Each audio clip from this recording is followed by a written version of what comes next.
신을 위하여라는 제목으로 같이 은혜를 나누고자 합니다. 한 분이 강의에서 부자와 잘 사는 것은 다르다라는 구별을 하시더라고요. 그냥 부자는 돈이 많은 사람일 뿐입니다. 근데 부자라고 잘 사는 것은 아니라는 거죠. 왜? 잘 사는 것은 그 사람의 관계가 참 좋을 때 삶이 참 좋다 이렇게 얘기할 수 있다라는 거예요. 돈이 많아도 그 사람의 상황이 관계가 안 좋으면 그것은 잘 살고 있지 않다라는 겁니다. 참 재밌게 얘기하시더라고요. 근데 우리 꼬라지는 돈도 없고 상황도 안 좋다라는 거죠. 그러면서 강의를 하시더라고요. 여러분, 우리가 살아가면서 정말 중요한 게 하나 있는데 그게 뭔 줄 아세요? 물론 정말 좋은 관계를 만들어가는 것도 정말 중요합니다. 이게 잘 사는 것의 기준일 것 같아요. 근데 우리가 영적인 안목을 가지고 있다면 그냥 누구하고 좋은 관계 맺는 것 정도로 잘 산다고 말할 수는 없을 것 같습니다. 여러분, 우리의 잘 삶은 하나님과의 평안함입니다.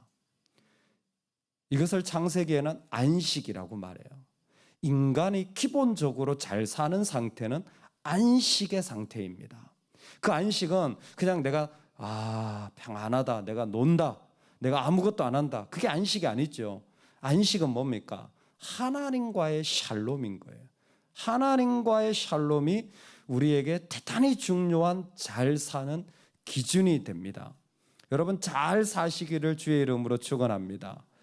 이 세상에 어떤 일들이 좀 안 좋아도 그 사람의 중심에 하나님과의 좋은 관계를 유지하는 그 마음을 사모한다면 세상의 모든 것이 그 안에서 녹아지게 될 줄로 믿습니다. 한번 들어보시겠습니까?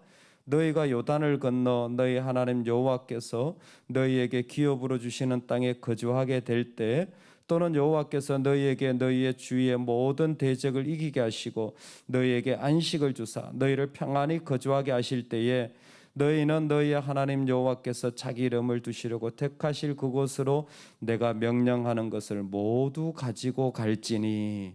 아멘. 이미 신명기에서 가나안 땅을 하나님께서 허락하시는 그들에게 안식을 주겠다라고 말씀하시는 거예요. 그 가운데 많은 것을 주시는데 내가 안식을 줄 때 그때에 하나님의 이름이 있는 그 자리를 네가 사모하며 가라는 거예요. 그래서 안식을 누리는 사람은요, 그 가운데 제일 중요하게 여기는 게 나의 평안이 아니라 하나님 나라의 평안을 제일 중요하게 여기는 거예요.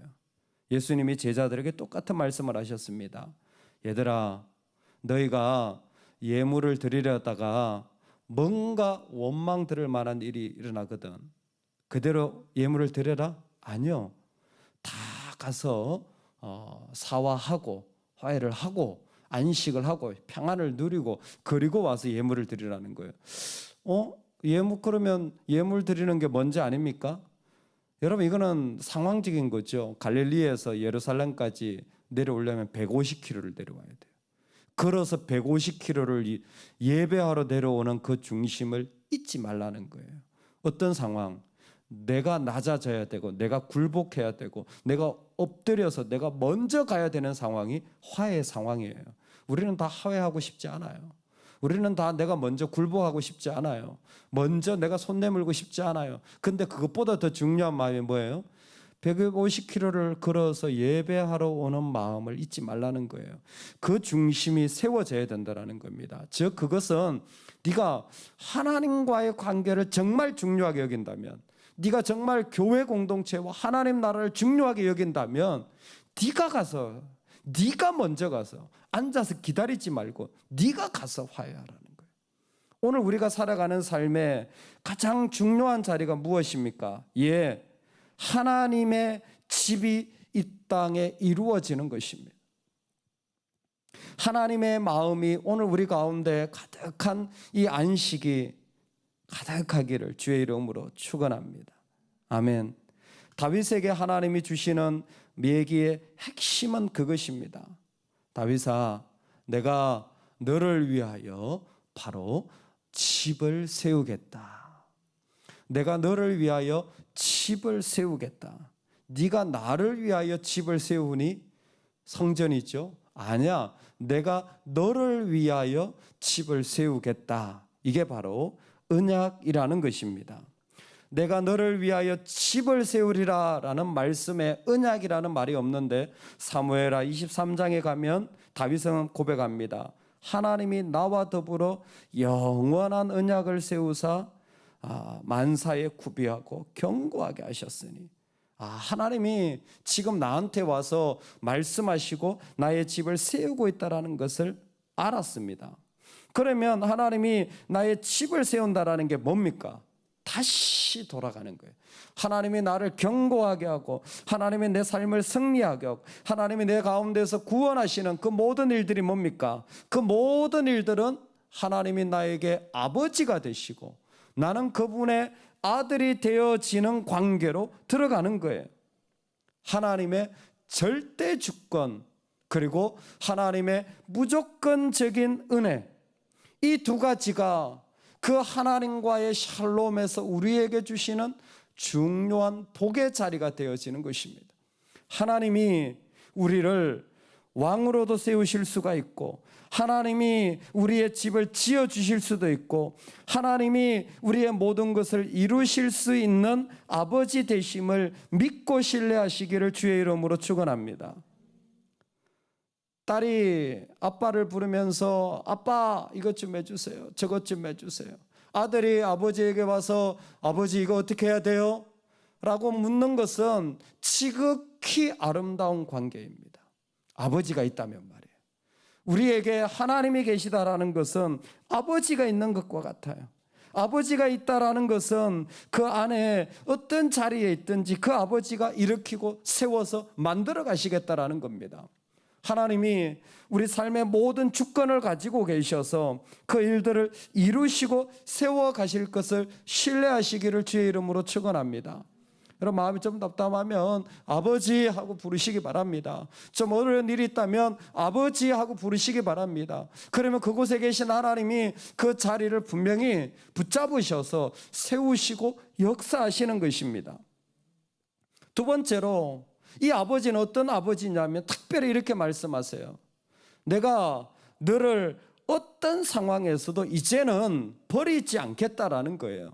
여러분 이것은 앞에 있는 사울하고 비교해 보면 금방 압니다. 사울의 집안은 버려졌어요.